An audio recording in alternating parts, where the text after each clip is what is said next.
मी मनपूर्वक स्वागत करतो। उद्यापासून अधिवेशन सुरू होणार आहे आणि त्याच्या पूर्वसंध्येला आपण सर्व लोक एकत्रित आलो आहोत। आज महापरिनिर्वाण दिवस आहे। सकाळीच आम्ही चैत्यभूमीवर जाऊन भारतरत्न डॉक्टर बाबासाहेब आंबेडकरांना मानवंदना अर्पित आणि या अधिवेशनाच्या निमित्ताने आपल्याला कल्पना आहे की नुकतंच जे चक्रीवादळ 4 राज्यांमध्ये येऊन गेलं त्याचा परिणाम म्हणून पुढचे 3 दिवस आपल्याकडे विशेषतः विदर्भामध्ये पावसाची शक्यता ही त्या ठिकाणी वर्तवण्यात आली आहे आणि जवळपास 5 जिल्ह्यामध्ये ऑरेंज अलर्ट देखील या ठिकाणी सांगण्यात आलेला आहे।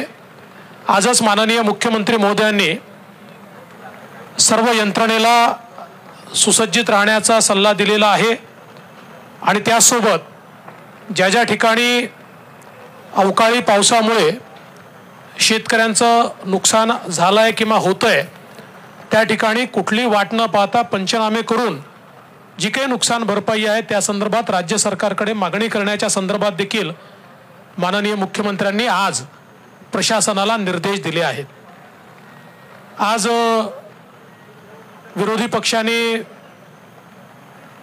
आमच्या चहापानावर बहिष्कार घातला कारण म्हणजे चहापान हे चर्चेकरता होतं, पण कदाचित विरोधी पक्षाचा स्वभाव पाहता पुढच्या वेळेस सुपारी पान ठेवावं लागेल म्हणजे कदाचित ते येतील अशी शक्यता मला दिसते आहे।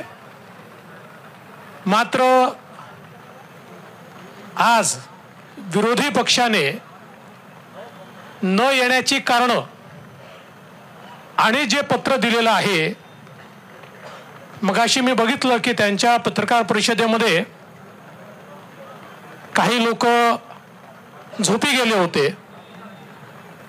म्हणजे 3 राज्यात जसे झोपले तसे पत्रकार परिषदेतही काही लोक झोपी गेले होते, पण तशाच झोपेत हे पत्र लिहिलं आहे का असा प्रश्न पडावा अशा प्रकारचं पत्र विरोधी पक्षाने दिलंय।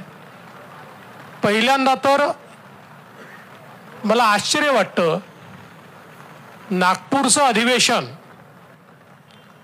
विदर्भाच्या प्रश्नावर चर्चा व्हावी, मराठवाड्याच्या प्रश्नावर चर्चा व्हावी याकरता खऱ्या अर्थानं हे अधिवेशन या ठिकाणी होत असतं, पण विरोधी पक्षाच्या पत्रामध्ये विदर्भ मराठवाड्याच्या समस्यांचा उल्लेखच नाही आहे। विरोधी पक्षाला विदर्भ मराठवाड्याचा संपूर्ण विसर पडलेला आहे असं या पत्रावरनं दिसतं। दुसरं असं आहे की राज्यात काय चाललंय याचं भान देखील त्यांना नाही आहे, कारण त्यांनी त्याच्यामध्ये कंत्राटी भरतीच्या GRचा विषय काढलेला आहे। खरं म्हणजे सन्माननीय तत्कालीन मुख्यमंत्री उद्धवजी ठाकरे यांच्या सहीने निघालेला GR हा 1.5 महिन्यापूर्वी माननीय एकनाथरावजी शिंदे यांच्या सरकारने रद्द केला, हे देखील ज्या विरोधी पक्षाला माहिती नाही ते विरोधी पक्षाची काय अवस्था आहे हे खरं म्हणजे आपण सगळ्यांनी हे बघितलं पाहिजे। अनेक विषय या ठिकाणी आहेत, विशेषतः आपण जर बघितलं तर राज्यावर कर्ज वाढताय वगैरे असे अनेक मुद्दे त्यांनी मांडले आहेत। आता दादा त्याच्या संदर्भात सांगतील।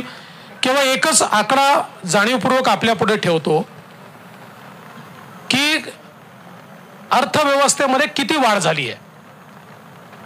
तर 2013-14 साली आपला GSDP आपली अर्थव्यवस्था ही 16 लाख कोटीची होती। आज आपली अर्थव्यवस्था 35 लाख कोटीची झाली आहे। म्हणजे गेल्या 10 वर्षामध्ये 2.5 पटीपेक्षा जास्त आपली अर्थव्यवस्था झालेली आहे। त्यामुळे मी कर्जाच्या संदर्भात या ठिकाणी सांगत नाही, दादा ती आकडेवारी आपल्याला सांगतीलच, पण मी एवढंच सांगू शकतो की आजही देशाच्या सगळ्या राज्यांच्या अर्थव्यवस्थेच्या तुलनेत, मी असं म्हणणार नाही आम्ही श्रीमंत आहोत, पण बॅलेन्स्ड अर्थव्यवस्था जर कोणाची असेल तर ती महाराष्ट्राची आहे, हे मात्र या ठिकाणी नमूद केलं पाहिजे. आज आमच्या विरोधी पक्षनेते वडेट्टीवार साहेबांनी NCRBच्या अहवालाचा देखील हवाला दिला. आता ठीक आहे, काही काळ त्यांचा होता, काही काळ आमचा होता, तरी NCRBचा अहवाल कसा वाचायचा हे देखील कधीतरी शिकलं पाहिजे. NCRBमध्ये